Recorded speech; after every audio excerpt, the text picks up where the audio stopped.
Full setting nga pala to, thermostat saka ano, kasi gusto ko makita kung kaya niyang palamigin ng todo, kung okay lang ba yung gawa natin. So ngayon 1.3 na lang siya, 0.5. Masira na naman yung thermometer natin, below 0 na to. Thermometer ko kasi hindi na nakaka-read ng negative eh. Kaya pag low na ganyan, ibig sabihin yan below 0 degrees na yan, below freezing point na yan. Kasi 0 lang naman freezing point eh, 0 degrees centigrade Celsius. Ayan, mukhang na-chamba na naman natin.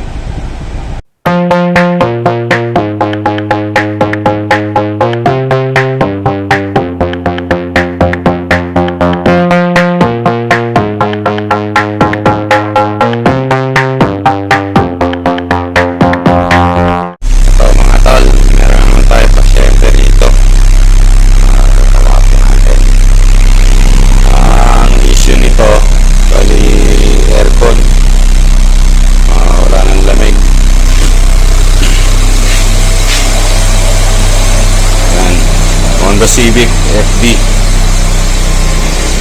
Poma, carbon loader rin to, kaya lang medyo kupas na. Check natin yung aircon kung ilang temperature.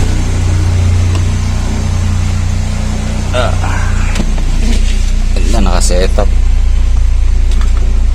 Tingnan natin yung aircon. Yan, hindi nag-engage yung compressor.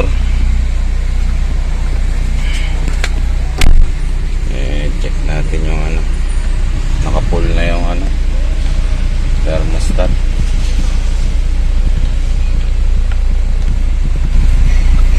Wala nang lamig kagad to, hindi nag-engage yung compressor eh.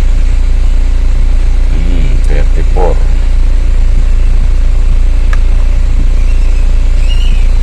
Talaga ambient temperature lang to. Okay naman yung blower nya.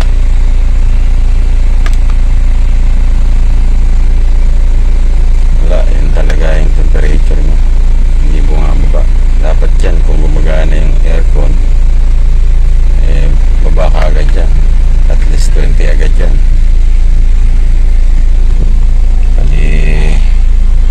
Wala naman check engine.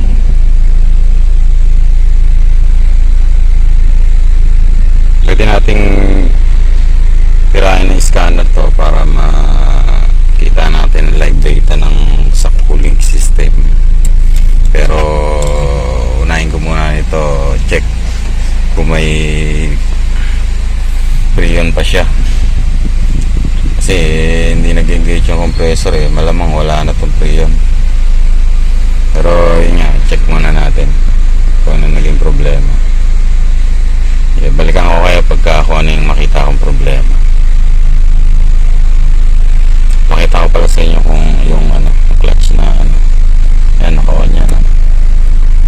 On niya yung may ilaw. Tingnan natin yung compressor. Yung clutch ko naka-engage. Maandar yan. Yung pan niya,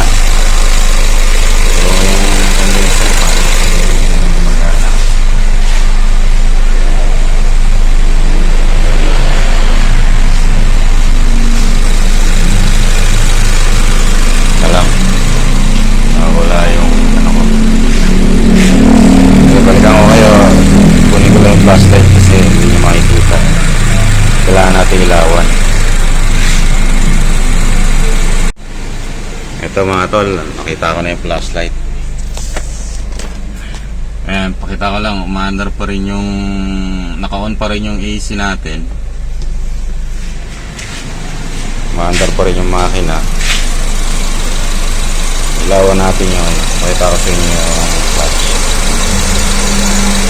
Ayan, naka-steady lang siya. Makikita niya yung tabi niyang pulley, maandar.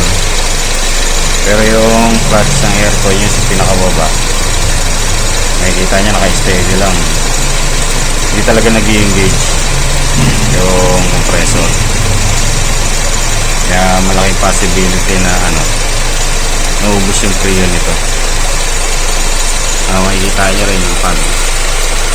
Dapat pag on ng aircon, tatakbo na kagad yung fan niya.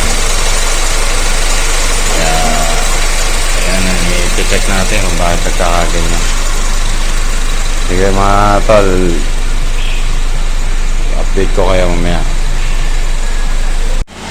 Ito na mga tol, kargahan na natin ng freon. Pakita ko sa inyo yung lamig. Bali, nakita natin yung dalawang hose na may leak, yung connection ng sa may compressor, yung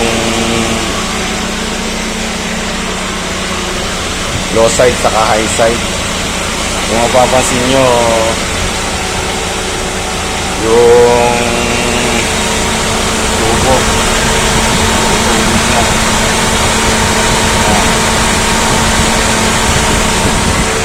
ito rin.